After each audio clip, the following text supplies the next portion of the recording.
So today we are going to discuss our next topic, that is the main topic is known as test for, or we can say testing for primality.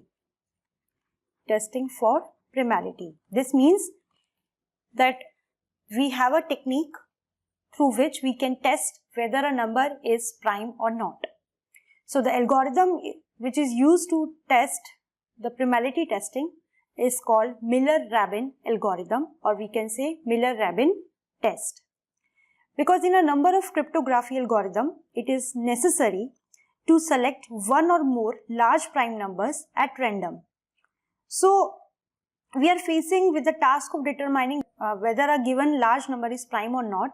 So to test that, we use this algorithm that is called Miller Rabin Algorithm. So first of all, we will discuss the algorithm part, and then we take one or more example to see that how this algorithm works.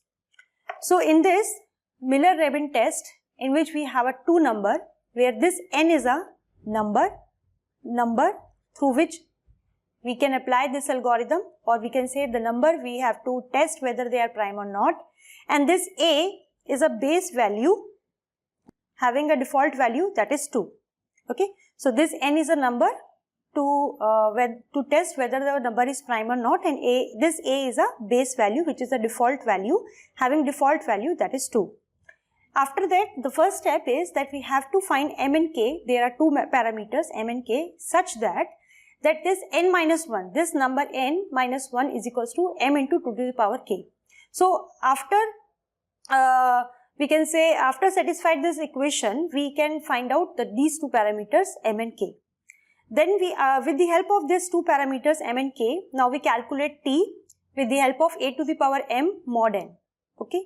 Now here we have to try that we take the mod n value as 1 plus 1, either plus 1 or minus 1.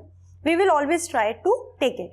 But in such a case, if we do not get an equation or get an answer with the plus 1 or minus 1, then it automatically return that the number is composite. Okay. Now, if after getting t equals to plus 1 or minus 1, then we take a loop from 1 to k minus 1. This k value comes from here. The loop will always go to according to the k value. Okay. Suppose if we have a k, initially k equals to 1, then we do not move to the this loop part, but if the value of k is greater than 1, then we can take this loop. Now when we enter this loop, then we calculate t equal to t square mod n, and after calculating this t, if I get t equal to plus 1, then we return, or this algorithm return that the number is composite. Else if t is equals to minus 1, then it return that the number is prime. Okay, so this is how the algorithm works. Now this is the theoretical part. Now we take one or more example to check whether a number is prime or not with the help of this algorithm. Suppose my first is just one more thing. This k minus 1. This k minus 1 shows the maximum number of steps. Okay. Now suppose if I have a number n equal to 7. As we know that the 7 is a prime number, but now with the help of this algorithm, we can check whether the number is prime or not. Now, here the first step is I am getting n and a is a base value, that is 2. So this means a is equals to 2 here. Now I have to find m and k such that n minus 1 equal to m into 2 to the power k. This means m minus 1 means, then we calculate n minus 1 is equal to, this is m into 2 to the power k. Now 7 minus 1 is equal to m into 2 to the power k. So this comes out to be 6. Now how we put the value of m and k so that we get the answer of 6.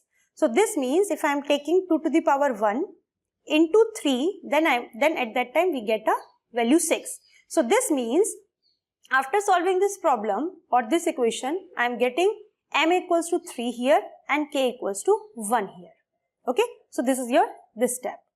Now I have to calculate t. So t will be a to the power m mod n. Okay. Now see what is a here, 2, what is m, 3, and mod 7. So 2 to the power 3 is 8, 8 mod 7. So it comes out to be, after 8 divided by 7, we get the remainder 1. So this means t will be plus 1. So if t is plus 1 or either minus 1, it return a prime number. So I am getting here t is equals to plus 1. So this means that this number n, which is 7, is prime. Okay. Now one more thing, after getting this prime number, in this particular example, the k equals to 1 here, so this means that the loop will be 1 to k minus 1, means 1 to 0. So this means that we do not have to be go to this loop, and we directly get the answer that n equals to 7 is a prime number. Okay. Now we take another example to test whether this number is prime or not. Okay. See, the next example is, suppose I have an example n equals to 11. Okay. Now see, as we know that 11 is a prime number, now we check whether 11 is a prime number or not. So n equals to 11 and the base value a is 2. Now we have to calculate n minus 1 is equals to m into 2 to the power k. So this means 11 minus 1 equals to m into 2 to the power k. So this comes out to be 10. So for getting the value 10, this means 2 to the power 1 into 5. 5 to the 10. So this means m equals to 5 here and k equals to 1 here again. Now then we calculate t here. T2 is a to the power n mod n. Okay. Now this means 2 to the power 5 mod 11. So 32 mod 11. Now, as if I take the simple mod value 32 divided by 11, then we get a remainder something other than 1. But as I already discussed with you that for this t value, I will always try to get the remainder as plus 1 or minus 1. This means, suppose if I am for getting t as plus 1 or minus 1, if I divide 11 or means 32 by 11 and I am taking 11 threes are 33, then in that case I will get minus 1 here. Okay. So for getting the remainder as plus 1 or minus 1, we will take this step also. So this means it comes out to be minus 1. So I am getting t equals to minus 1 here. So see the algorithm. If I am getting t equal to plus 1 or minus 1, still I am getting a prime number. And in this case also we do not move to this loop because k equals to 1 here. So the loop will be 1 to 0. So this doesn't work for this particular example. This means here n equals to 11 is a prime number. Okay. So this is the second example. Okay. Now I am taking one more example so that in that case we can move to this loop. So for that purpose, suppose I am taking n equals to 13 here. Okay. Now n equals to 13 and a equals to 2 here.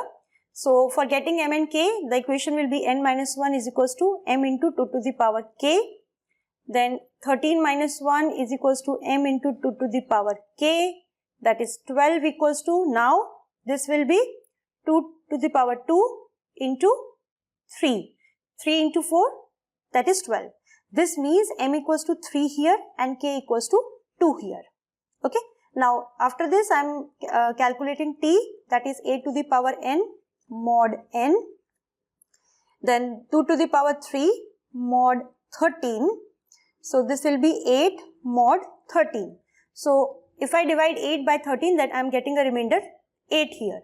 Okay. Because there is no such case that I will get remainder as plus 1 or minus 1. Now see, after getting t here, in this example the loop will become, because k equals to 2 here, so I am take one more step. So this comes out to be, that is for k equals to 2 here, this means the loop will be I is equals to 1 to 1, means there is one more step. For that, then I have to calculate t equal to t square mod n. Now what is t here? T is equals to 8.